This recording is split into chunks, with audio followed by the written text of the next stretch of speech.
Hello everyone, আমি শিল্পিতা। আমার নতুন একটি ব্লগে তোমাদের সকলকে ওয়েলকাম জানাই। তো চলো ব্লগটা শুরু করি।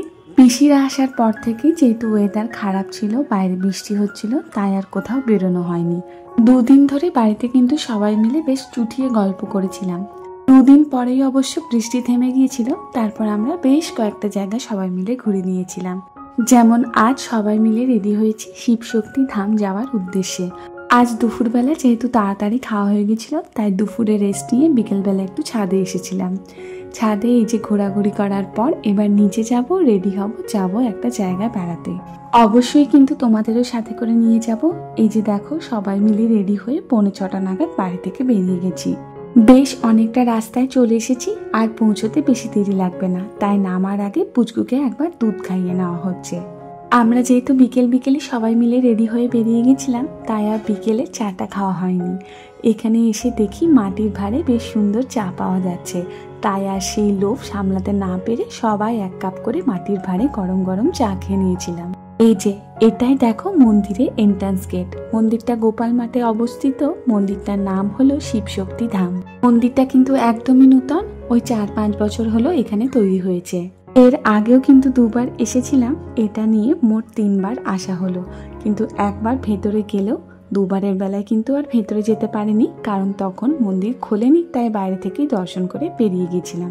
সকাল দিকে মন্দির খোলার সময় ঠিক জানি না, কারণ আগে কোনোদিনও সকালবেলা আসিনি। তবে বিকেলবেলা 6:30 থেকে 7:30 পর্যন্ত মন্দির খোলা থাকে। মন্দিরের মূল গেট দিয়ে ঢুকতেই লম্বা বরাবর সোজা সোজা একটা রাস্তা আছে। তারপরে গিয়ে এই যে গেটটা সামনে দেখতে পাচ্ছ, এটাই হচ্ছে মন্দিরের মূল প্রবেশদ্বার। চারিপাশের বেশ অনেকটা জায়গা জুড়ে অবস্থিত মন্দির চত্বরটি। মন্দিরটা সামনে থেকে দেখতে অপূর্ব সুন্দর, দেখলেই চোখ জুড়িয়ে যাবে। কিন্তু ঠিক এই সময় ঘটেছিল একটা কাণ্ড। কি জানো তো, পুচকুর পায়ের একটা জুতো রাস্তায় পড়ে গিয়েছিল। তারপর বেশ অনেকক্ষণ ধরে খোঁজাখুঁজি করার পর মন্দিরের মূল গেটের পাশে এক কোণে দেখলাম জুতোটা পড়ে আছে। চলো তাহলে এবার মন্দিরের ভেতরে ঢোকা যাক। মন্দিরের ভেতরটাও কিন্তু খুব সুন্দর, দেখে নিশ্চয়ই বুঝতেই পারছো। ধবধবে সাদা মার্বেল পাথর দিয়ে তৈরি এই মন্দিরটি হচ্ছে হরপার্বতীর মন্দির। সামনেই নন্দীজি বিরাজমান। মন্দিরের মূল গর্ভগৃহে আমরা প্রবেশ করেই গেছি। সামনেই দেখো দেবাদিদেব মহাদেব আর দেবী পার্বতী বিরাজমান। ক্যামেরায় কতটা ধরা পড়েছে ঠিক বোঝা যাচ্ছে না, কিন্তু সামনে থেকে দেখতে অপূর্ব সুন্দর লাগছিল। আর এই যে দেখো, দেবাদিদেব মহাদেবের সামনেই রয়েছে নন্দী মহারাজ। বাসন্তী রঙের গাঁদা ফুল আর গোলাপি রঙের ফুল দিয়ে সমস্ত মূর্তিগুলোকে সাজানো হয়েছিল। এই জাস্ট কিছুক্ষণ আগে আরতি শেষ হয়েছে। মন্দির বন্ধের সময় ঠিক 7:30। হাতে আর 15টা মিনিট বাকি আছে। চলো তাহলে এবার তোমাদের মন্দিরের পুরোটা একবার ভালো করে ঘুরিয়ে দেখিয়ে দিই। এর আগে যতবারই মন্দিরে এসেছিলাম, এত ভালোভাবে কিন্তু কোনোবারই দর্শন করতে পারিনি। প্রথমবার যখন এসেছিলাম খুব বৃষ্টি পড়ছিল, তাই কোনো রকমে কাক ভেজা করে মন্দিরে ঢুকে দর্শন করে বেরিয়ে গেছিলাম। আর দ্বিতীয়বার যখন এসেছিলাম তখন মন্দির খোলার সময় হয়নি।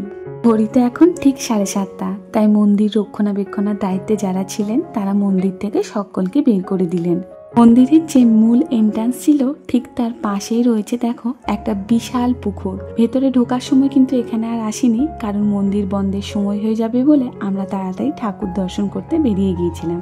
এই যে এবার দেখো, দূর থেকে মন্দিরটাকে দেখতে কি সুন্দর লাগছে না? ভালোই ভালোই তো মন্দির দর্শন হয়ে গেল। চলো তাহলে এবার এখান থেকে বেরানো যাক। আজ এখানেই শেষ করছি, আবার আসছি নতুন আরেকটা ভিডিও নিয়ে।